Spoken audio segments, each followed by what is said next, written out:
Well, petrol prices are finally falling across Australia as thousands prepare to hit the open road this Christmas. Joining me now live is NRMA spokesperson Peter Khoury. Peter, good morning. Thank you for joining us. Finally, some reprieve for motorists.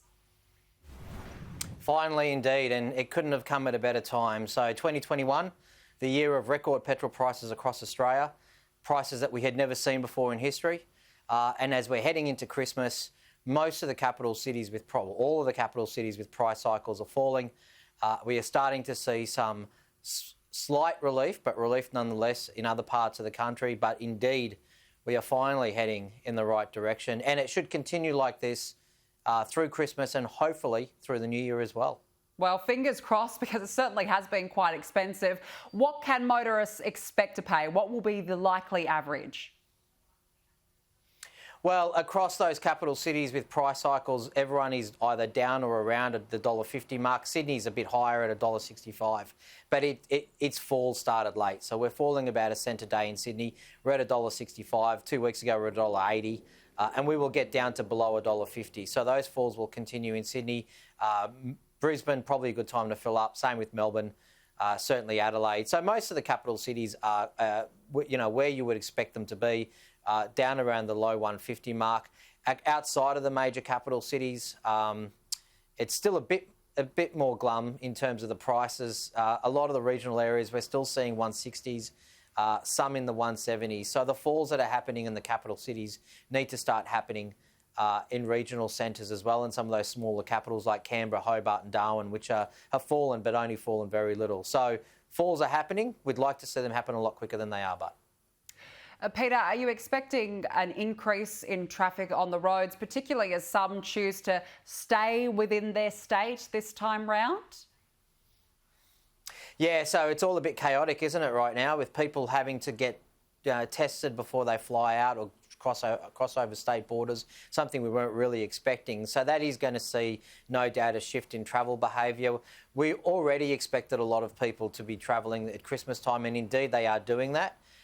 We expected a lot of Australians to holiday within their own states, and that's where it looks like they're going to be heading, and even more so now with all the changes that have occurred over the last week or so. The bookings across the NRMA's stable of parks, holiday parks and resorts, there's about 50 of them up and down the East Coast. They've all been pretty rock solid in terms of capacity, and a lot of those people are coming from other parts of the state to holiday. Now, what we're also expecting is people are probably leaving a lot earlier than they otherwise would have, getting out of the capital cities in the hope that they don't get caught with any sort of COVID test or COVID, close testing requiring you to go and get tested at the last minute, so because of close contact. So people are changing their behaviour, but there is still going to be plenty of traffic on the roads.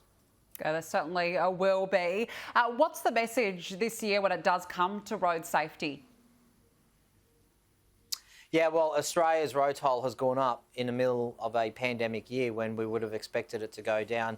There is really nowhere that you can look across the country right now and celebrate in terms of how we've gone. New South Wales road toll is down a little bit off last year, but nothing to really, crow about when you consider the fact that Sydney and indeed most of New South Wales is in severe lockdown for 4 months. So we would have expected New South Wales road toll to be better than it was. It is, and Queensland, terrible, likely to have the highest road toll in 12 years at least in Queensland, so not really what we wanted to see there. And again, not much to celebrate across other states and territories. ACT, which normally has a much smaller road toll, it's going to hit has hit double figures already for 2021. So the message is pretty clear. We don't want Christmas to be a period when we see those fatalities, those horrible fatalities, go up anymore. We've already seen them increase enough this year. And so when people do go on their journeys, I know there's a lot of frustration in terms of everything else that's going on. There's a lot of stress. Leave that stress outside the vehicle. When you get in the car and take your family on your holiday, don't speed, don't drink and drive. Make sure everyone's strapped into their seatbelt. And crucially, make sure you plan to stop regularly and stick to your plan. Stop every 2 hours at least. For many Australian families, this is probably the first decent holiday they're going to go on in 2 years. Many of us probably haven't driven the distances we're about to, and that's why it's really important that you're alert to the fact that fatigue can be a major factor and that's the last thing we need. You're certainly right. Some great advice there ahead of this festive season. Peter Khoury, thank you for joining me this morning. Cheers.